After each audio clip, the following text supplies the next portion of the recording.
show us proof that we didn't do. And by that time, probably they will have done, and people will be like, oh, these guys did something. They built the roads and all that. But you will have forgotten exactly these 2 years that you've suffered, or 3 years. We don't know. But what I would like to tell Kenyans is be alert. Don't forget your history. Don't forget what is happening now, how you're suffering, and how much you're losing. And please, if you have to vote, vote wisely and don't vote emotionally. Thank you so much, Mizani and Eli, for the mic, and God bless everyone. Thank you very much, Japonji. Very collected, and you've made your points. And I believe most of us resonate with what you're saying.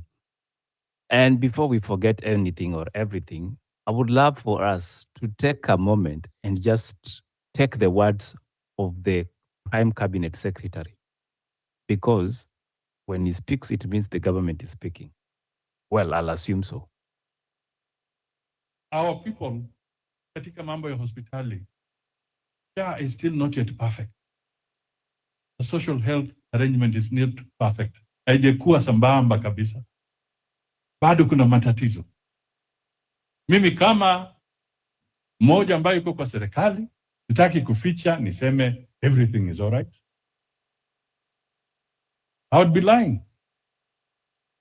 Na watu wa Mamlava walinifunza hapa kwa soko, hata kama ni mbaya tuambie tu, lakini usitudanganye. Now, it's amazing how Musalia Mudavadi noticed that SHA is having problems. It is also amazing the fact that government, through the Prime Cabinet Secretary, who is supposed to be making sure that the ministries are working to perfection, is telling us kuna matatizo hapa na hapa. I mean, Bonnie, I don't want to talk economics, neither I don't want to talk philosophy, but I'll give you an opportunity to answer, Mr. Mudavadi. You have 2 minutes. Yeah, can you hear me? Yes, we can hear you, Bonnie. Proceed. Yeah, so when you look at this government and you look at a lot of things that they do, they, the only way to make sense of it is that things are done with the primary objective of making money, right? And so let's take a look at, for example, the Adani situation, right? If you are in government and you're honest and you're trying to solve a problem, right? They told us they were trying to solve the issue of the airport, right? All of us, when we go to JKA, we can see that it needs to be upgraded. But it is one thing for us to recognize that it needs to be upgraded. And it's another thing to decide who's going to do it. So when you identify a need, and you're an honest government that's trying to do the right thing by your people, and you go out and you advertise that you're looking for partners to help upgrade it. If you have nothing that you're trying to achieve other than serving the people, other than facing whatever issue that you've identified, then you're going to be open to anybody doing the job. Like, you're not going to spend months trying to essentially serve as the PR of a firm. And so you saw the president running around, sending his CS and other people in government, essentially serving as the PR arm of Adani. Why will a government do that? If I'm honest and I'm a government, as soon as I find out that there's an issue with the company that you're trying to work with, you say, you know what, drop everything down. We need to get to the bottom of this.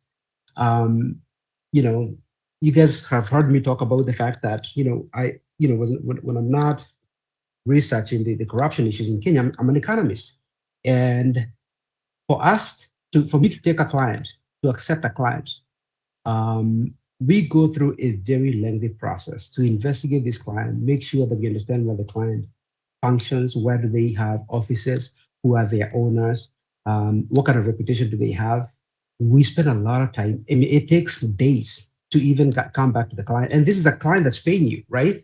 But we're not going to use our name, our good name that's been built up for 200 years, and lend it to a corrupt organization. So we are very, very clear that The fact that you're going to pay us means nothing. We need to be able to make sure that we are fine with you being associated with us. When I give you that memorandum of that report that has our company's name on it and I have my name affixed to it, I want to make sure that I've done everything that I need to do to make sure that I do not get embarrassed. So why is it our government does not do that? You look at, for example, this SHA situation. It doesn't work. I mean, I'm in Texas, and I'm not, I'm not someone who's looking for issues, but I'll talk to someone over the weekend and they tell me, I'm having some issues. Send me money because SHA is not working. I mean, it doesn't work. All of us know that, but the government insists that it's working. Why? Why would they do that? Why would the government insist that something is working when it's not working? So they push down all these things because, again, the primary objective is not really to serve people. Someone is making some money somewhere, and they're gonna make sure that they push it down, whether or not you want it. So that's the way you need to look at this, because a lot of things that they do not make any sense other than someone is making money somewhere. I mean, I hate to tell you, but that's what it is, you know. So a lot of things are not going to be able. You're not going to be able to make sense of a lot of things that the government is doing until you realize that someone is making money somewhere. That's the only way to make sense of it. I'm sorry to break it to you that way.